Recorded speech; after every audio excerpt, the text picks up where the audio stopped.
Hi everyone. I'm really pleased to welcome here Coach Alina with me today. I haven't seen you in a bit, so how are you?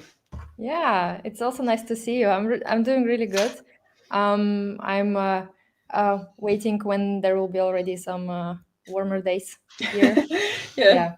it's So all. yeah, hope you're Yeah, doing well too. yeah, I'm good. I'm good. I'm also waiting for the nice days because it's all so dark and gloomy and Yeah. but everywhere is just mud. So Yeah. yeah, And so constantly tired. I don't know what's going on, yeah, but I'm very tired mm, no matter what. Yeah. yeah, But absolutely. Just I have the same experience.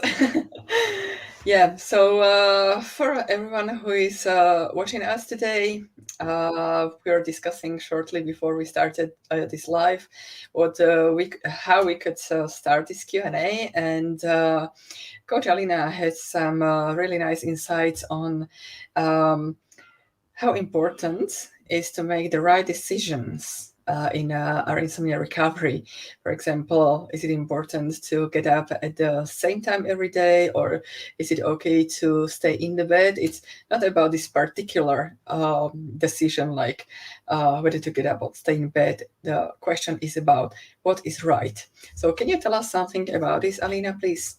yeah, sure. Actually, this topic was brought up with one of the students in the group community, and she shared her insight. And I think it's a really good topic because we Mhm. often feel kind of paralyzed by the decision making because we Mm, think like there are so many choices how we can respond or how we can like react to certain things, but we don't know what is the right one. So we all constantly kind of like jump between the options, and the amount of energy that we actually spend on that decision mhm, making exceeds the actual the decision itself. So sometimes mm, we place unnecessary importance to our decisions, thinking that we can only have just one decision, and mhm, this decision has to be perfect one. So in this case, I think it's really valuable to start letting go of this kind of like the idea that okay, all of my decisions has to be right, because no mhm, one really knows. I also didn't know when I was, let's say, I was trying to kind of understand what it means to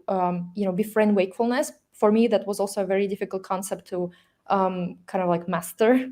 But lots of time I actually spent like not knowing what to do and was not sure whether what I'm doing is the right thing to do. mhm, And at some point I realized that I will never know whether something is right or something is wrong. So sometimes it's like accepting that, not knowing this, that can already actually take away mhm, any sort of pressure on ourselves and actually show us the answer. So I think it's very helpful just to realize that no matter what you choose, you can always make another choice. So it's not like mhm, a big deal that you have to make, like, okay, if let's say you do something, then you have to stick to it. You can also change your mind when you realize, okay, that was not the best decision. Tomorrow is the next opportunity, or the next hour is the next opportunity. So it's really something that is kind of like there is no kind of irreversible decisions on our mhm. path. So when we look at it this way, we start feeling less pressure to make the perfect decision, and actually our decisions become more effortless and tend to be lean towards this kind of like a right path Mm. on their own. So that's basically like the idea behind it. Yeah. Yeah, thank you very much. It was a really nice explanations, and there is very much truth in that. And when we have this decision paralysis, like you described it, it's very common in our everyday lives. Also, when we have Yeah. too many choices and we overthink, like what is the right path, but actually, like knowing that we always can come back, or when we decide for one choice, then not to regret it, right? Like, Yeah. okay, this is Yeah. my path, and I'm going this way. So, uh, to be more practical in these terms, is I like the teachings that the teaching that Daniel has. Like people very often are curious, like what to do in the middle of the night. So Daniel suggests like to have something like. Prepare things like what to do, like playbook, like a list of things, like okay, I can read a book, I can crochet, I can watch Netflix, whatever. And this makes it easier for many people. And I like when clients, they like to say like, okay, I prepared everything, I make it nice, so first I'll do this and then this and this, and at the end they say like, oh my goodness, I didn't even get a chance like to go all through my old books because I actually slept. Yeah. So really this removes a lot of pressure around like, oh, what am I going to do in the middle of the night? Yeah. I think no, it's a good point, like to have like some sort of like idea pool. Hmm. Not to be too rigid with this, like meaning that, oh, I have to Exactly. do those things, but Hmm. more in the sense of like, okay, this is some like inspiration. So in this way, sometimes when the person like asks like, okay, what can I do in order to befriend wakefulness?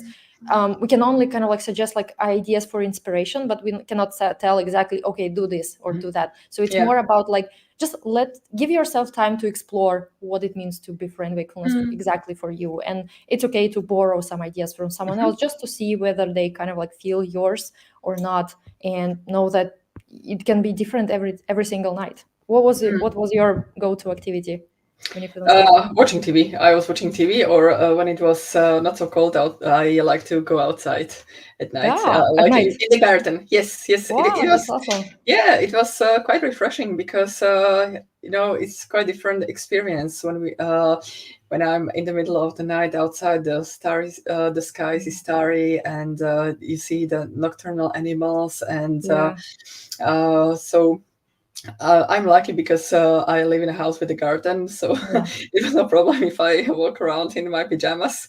So yeah. it would be weird if I go on the streets like that, but Keep walking. yeah, Yes. exactly. So yeah, Yeah, no, and that's a good idea. yeah, I live in the city, so I cannot like it's not too safe to go at night. So yeah, I wasn't going there, but actually I kept it as a possibility. So it was mhm, not like, oh, I shouldn't or mm, whatever, but it just never came to that case where I would go. But for me, for example, I was actually doing education at night, like in terms of like mhm, I really like to mhm, explore the topic of like, okay, what makes my brain behave this way right now. So it was more like the right, psychoeducation. yeah, I found like personal interest in that, but it was mhm, also helping me to understand my current emotions. So when I was agitated and I would watch, let's say, some of the older videos from Daniel, and that was actually like helpful to clarify things. mhm, But then there were moments when I felt like I didn't want to watch anything, and I was just like, mm, I don't want to do anything. I ended up playing solitaire on computer or watching some like yeah, cooking YouTube videos or decoration, whatever mhm, my topic of interest. right, So I was basically using this time to kind of my advantage. So mhm, that's one of the ways like how we can look at that. And of course, there's always an option to not do anything at all and just like stay in, like just rest in bed and mhm, just feel the comfort of your own bed. So that's also an option. So there are no kind of, it doesn't have to look like an activity, but it can be actually inactivity if that feels yeah, nice. Yeah. yeah, So we have some yeah, questions, right? yeah, There we exactly. can. So. We have a hello from Mr. Hi. Disrespect. Hi. And let's start with a Marco's question. So, hi, Marco. How to get sleep more? How to get sleep more confidence? Mhm. How to get? How to get sleep I confidence, understand. Yeah, probably. yeah, yeah. Why I feel unsafe when I wake up in the middle of the night? Hmm. Would you like to start? Yeah, sure. I think the reason why you might be feel unsafe when you wake up at night is because of the conditioned response to being Mm, awake at night. Because our brain works by if we see something as a threat, our brain is going to be actually helping us out in preventing us from this threat, and therefore when we before previously responded to wakefulness at night, let's say waking up in the middle of the night, as something that is highly undesirable, highly unwanted, the brain kind of like took a note of that, and now it tries to protect us. And therefore, this feeling of unsafety is more kind of instinctual or kind of learned. So it's like automatic response. We wake up at night and we feel unsafe, but also it's helpful to remind ourselves that just like our brain learned to feel unsafe in a certain conditions, it can unlearn, it can mhm, learn to feel safe there again. And to learn how to feel safe there is through first of all, again, like understanding that it's not it's not an real immediate physical danger to wake up in the middle of the night, but also knowing that it's not a sign of a failure in itself. But at the same time, with that understanding, we also need to go through experiencing those. So we cannot really kind of bypass this period where we actually get to be with wakefulness and just learn through our experience that it is safe. So there is also this kind of like practical point or practical process that has to happen for our brain to actually learn that we are safe. And as for sleep confidence, to be honest, I totally understand that we want to feel more confident that, okay, yes, I can sleep, yes, I will sleep. But to be honest, sleep confidence is not really necessary for the body to produce sleep. And I would say, if we look at our kind of goal of recovery as okay, I want to get confident that I will sleep at any given moment, then it's kind of like it can work a little bit counterproductively for us, because we will place a lot of pressure on ourselves, because we feel like, okay, I have to sleep in any conditions. And when that doesn't happen, which sometimes that happens, like we just cannot sleep for To whatever anybody. reason, right? There's just normal sleep disruption, and then the reality will kind of like clash with our perceptions of how things should be, and therefore we might start feeling more agitated. So I would say we don't have to feel confident in order to sleep. I mean, confident in sleep in order to sleep, because even quote unquote good sleepers, they don't actually have that sleep confidence. They actually don't doubt their ability to sleep, but they don't feel like I will definitely sleep. So it's always kind of like there is a possibility of some sleep disruption. And when there is no fear, this sleep disruption is not being perceived as something bad. So if anything, like if we want to feel confident on this path, I think a good alternative to sleep confidence is building confidence that you're going to be okay no matter what the outcome is going to be. I think this is a more kind of like a robust type of confidence that is not going to leave us when there is normal sleep disruption that happens to everyone. So just knowing that, yes, I might have a choppy night from time to time, or maybe if I have like some stressful period in my life and my sleep gets choppy for a while, it's still going to be okay.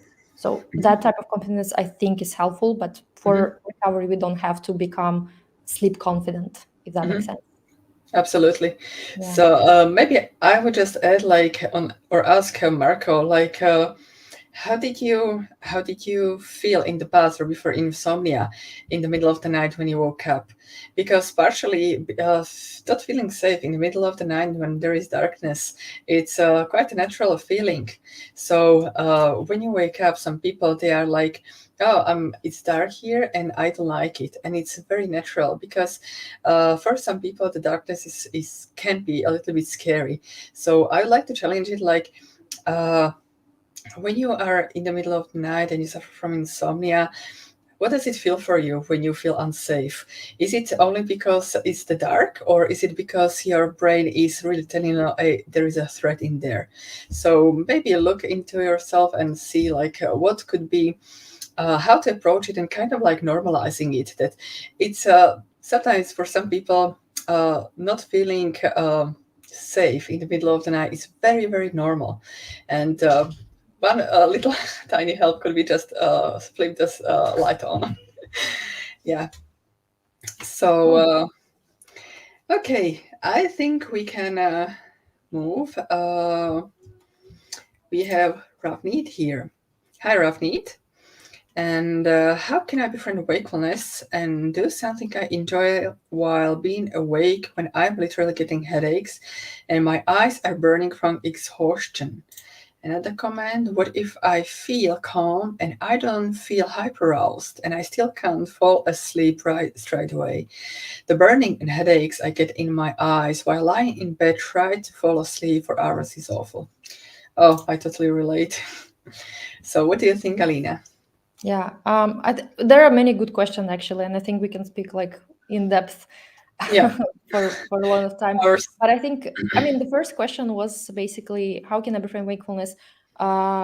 when there is some sort of physical discomfort, like Mm-hmm. headaches and tiredness and maybe like burning eyes, burning sensation in the eyes. I would say that uh, it definitely can be that when we've been struggling with sleep for a long time and we've been worried a lot, we might feel physical kind of like sensations coming from that. So it's not something that we can just like, oh, just pretend that it's not there. Of course it's there, it's uncomfortable, it's something no one would actually prefer or like. So I think it's very normal to admit that yes, I'm having this discomfort, and it's okay for me to not like it.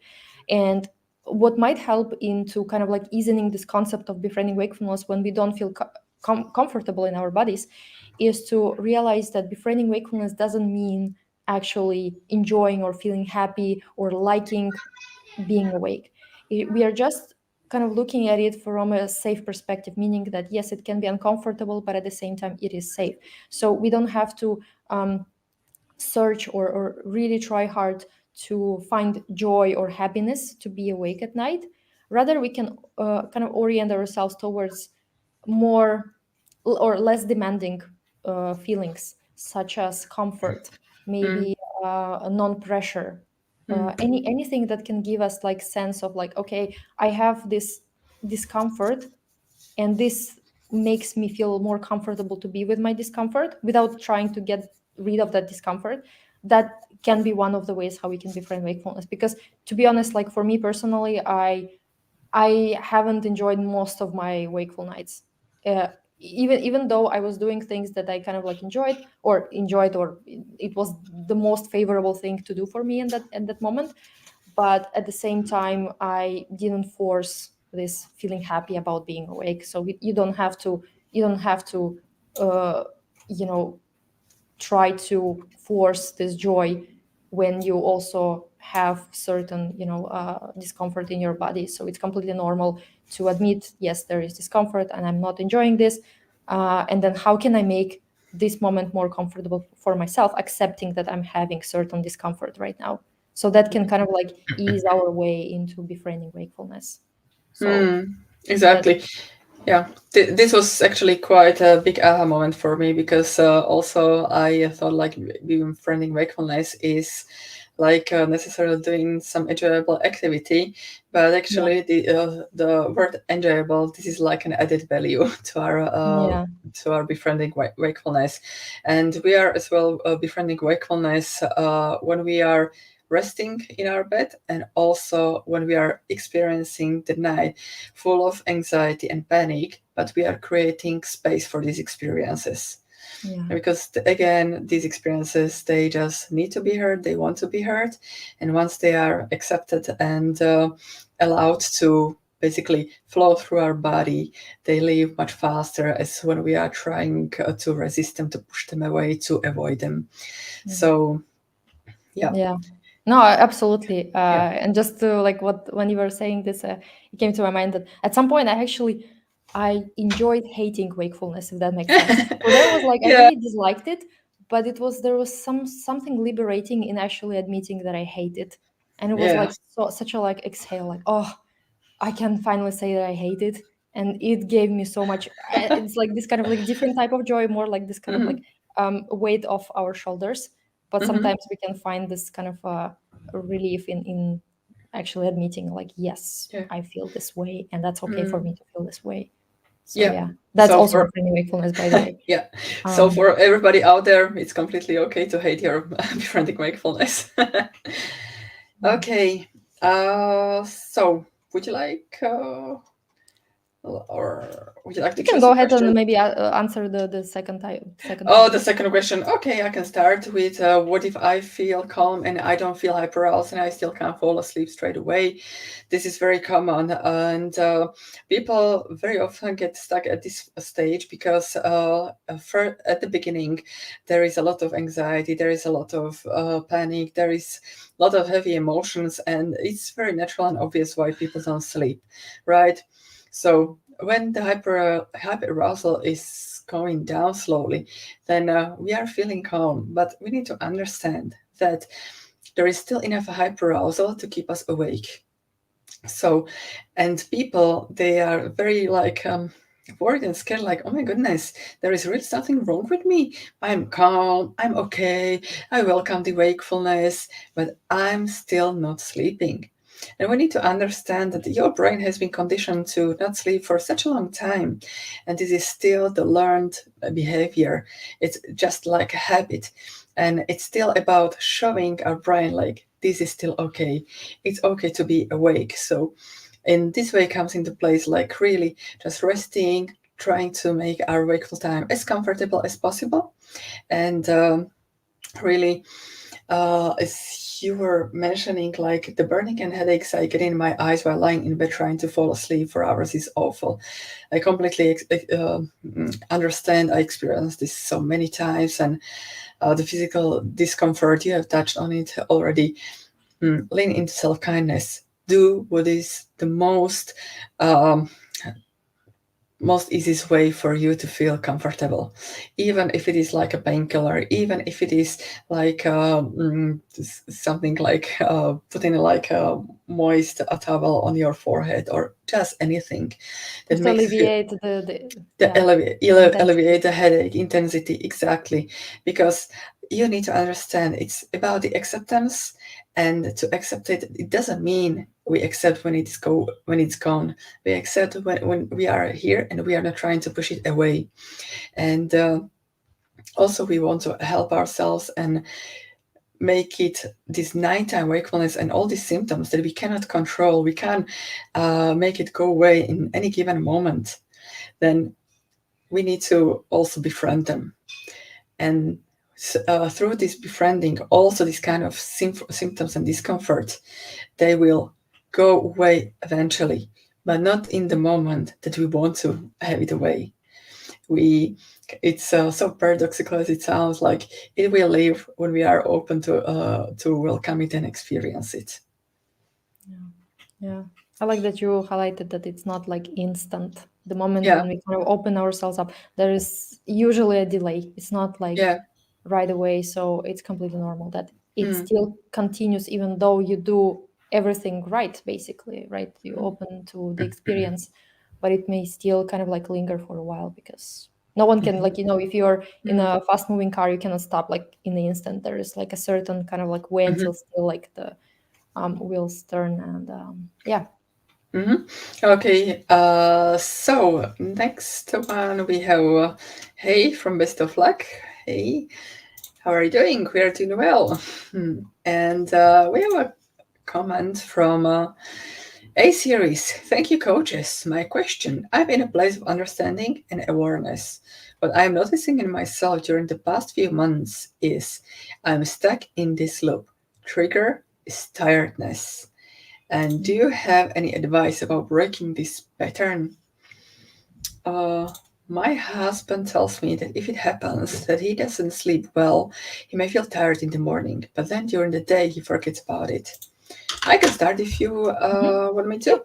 And the feeling tiredness is like, it comes with the insomnia package to us. And we also talk a lot about the emotional fatigue, but I will rather touch on this tiredness right now, the physical tiredness that we are experiencing. And it's very natural when we experience insomnia. And uh, actually, one side note, I several times, or quite a few times, I have heard like women speaking about their husbands that are telling them, "Don't care, it will be fine. Don't worry." Actually, there is a lot of truth in that, but we need an understanding, like to be fine. Just forget about it. It will be fine, and this kind of like it's normal, just like your husband told you, it's normal to feel tired in the morning. And as you said, or as you wrote a series, then he kind of forgets about it. Why is that? Most likely because he has no emotional attachment to this tiredness. And it's very common that when we focus so much on I'm tired, why am I tired, what does it mean for me, and we get a lot of rumination, a lot of this kind of thoughts like, this is not safe, this is not good, I can't be tired. And this creates a lot of pressure, and we unintentionally prolong this hyperarousal, prolong the tiredness, or we prolong the hyperarousal, which makes us even more tired, because here replacing also this emotional fatigue. But so first of all, normalizing that feeling tired is very normal, and choosing the self-kindness card. It's absolutely okay to feel tired. I'm struggling right now. I'm having a difficult period. It's anybody would feel tired in my situation, right? So normalizing it, and kind of like, because again, this is something we cannot control. We cannot just in an instant moment like to take the tiredness and throw it away. Then again, befriend your tiredness. Imagine like a little friend, like, okay, I'm going shopping or to work, me and the tiredness, we are both going together. Because again, it's about resistance and acceptance. If you resist, just like I mentioned, I can't be tired, this is not good, this is not normal, then it's going to get more sticker than, okay, I'm tired. It's I like really like once you explained how insomnia consists of many layers of pressure, and if you can remove at least one layer of pressure, then it can create a little shift. So if you can, okay, this is my tiredness and this is normal. And I like I like to also tell people, like, when you are going through some kind of sickness or illness, then you're not criticizing yourself like, oh my god, I got flu, I shouldn't got flu, I shouldn't feel tired, I shouldn't have these symptoms, and so on and so on and so on. Then if we could use this kind of mindset for our insomnia, this kind self-talk, and this kind of like being kind to ourselves, this could help a lot. So anything to add? No, actually, I think you said it really well. I think, yeah, it's tiredness is like a lot about our relationship with tiredness. Currently, I feel tired despite sleep, and I find myself like I'm really need rest a lot during this time. So, Yeah. and I know it's very uncomfortable. It's kind of, it feels, it might feel even like if when we already develop a relationship with it, like of a negative nature, it can be triggering. But when we actually put it in the context, like, yes, I am allowed to feel tired. Exactly. It's not the enemy, and actually maybe even like whenever there is let's say when we feel tired and we notice that, instead of using it as a kind of like evidence or interpretation of, okay, I'm failing at something or whatever, like using it as some sort of like a meaning, instead of that, but when we use it as some sort of like cue to deploy a bit more self-care, self-kindness, compassion, just more like changing the meaning of that feeling Yeah. in terms of like, okay, I feel tired, and probably that's maybe a sign that I need to maybe go a little bit easier on myself, or maybe just not to judge myself for having this, and I can still go on with my day. I don't have to always kind of like resort to, let's say, you know doing nothing or whatever, but I can do whatever I wanted, but I can take kindness on board, or tiredness on board. Yeah. Yeah, exactly. And maybe you can think of for yourself, like, what makes you feel better about feeling tired. Like, and maybe you can create a little list, like, okay, I can go for a walk. I can just rest with some cooling eye mask, or I can drink a cup of coffee, right? So if you have this kind of list, and like, not really to fight the tiredness, but to make it a little bit easier for you, that could be a little bit helpful. And it circles back to what we were talking about, the playbook, or having a list of things like what to do in the middle of the night to befriend wakefulness. So, like we befriend wakefulness, in the same way we can approach basically any symptom, including tiredness. Yeah. Right. Okay. So I think we can finish up for today, Alina, and I thank you everybody who posted the questions. If there's any question that is left unanswered, you can post it under the video, and if I get a chance, I will answer it. Okay. So thank you very much, and I'll see you soon. Bye. Bye, everyone.